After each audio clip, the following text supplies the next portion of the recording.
जी नमस्कार दोस्तों, Bhojpuri net news में आपका स्वागत है। और भोजपुरी नेट न्यूज़ से जुड़े रहने के लिए चैनल को सब्सक्राइब कर दीजिए। और अगर आप खेसारी लाल यादव के फैंस हैं तो वीडियो को लाइक कर दीजिए और चैनल को सब्सक्राइब कर दीजिए और घंटा के बटन को प्रेस कर दीजिए। अगर वीडियो अच्छा लगेगा तो कमेंट बॉक्स में ज़रूर कमेंट करिएगा। तो हम आज बात करने वाले हैं दुल्हन वही जो पिया मन भावे। ये मूवी जो बहुत ही टीजर एक कॉमिंग सॉन्ग पोस्टर रिलीज कर दिया गया है। ये भी जान लीजिए कि एक किस कंपनी से रिलीज होगा। ये भी जान लीजिए कि इसमें कितने हीरोइनें हैं, जो कि इसमें 2 हीरोइनें हैं और 1 हीरो है, जो कि खेसारी लाल यादव हीरो हैं और 2 हीरोइनें हैं और काजल राघवानी भी है उसमें, जो कि बहुत ही एक खतरनाक मूवी होने वाला है। जो कि इसमें बहुत ही अच्छा मूवी है, जो कि भोजपुरी इंडस्ट्री का पहला ये फिल्म है कि इसमें 2 हीरोइनें हैं और 1 हीरो।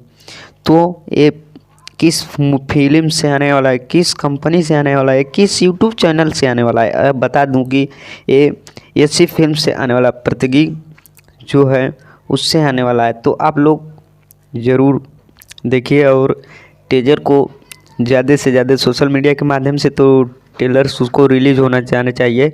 तो वीडियो अच्छा लगा हो तो कमेंट बॉक्स में ज़रूर कमेंट करिएगा। और भोजपुरी इंडस्ट्री में बने रहने के लिए चैनल को सब्सक्राइब कर दीजिएगा और चैनल को घंटा के बटन को प्रेस कर दीजिएगा, ताकि ऐसे ही वीडियो लेटेस्ट लाता रहता हूँ। तो भोजपुरी में और एक मूवी आ रही है जो कि वो पवन सिंह का है। तो आप लोग इसी तरह प्यार दुला दीजिए और चैनल को, बस इतना ही वीडियो जय तो जय।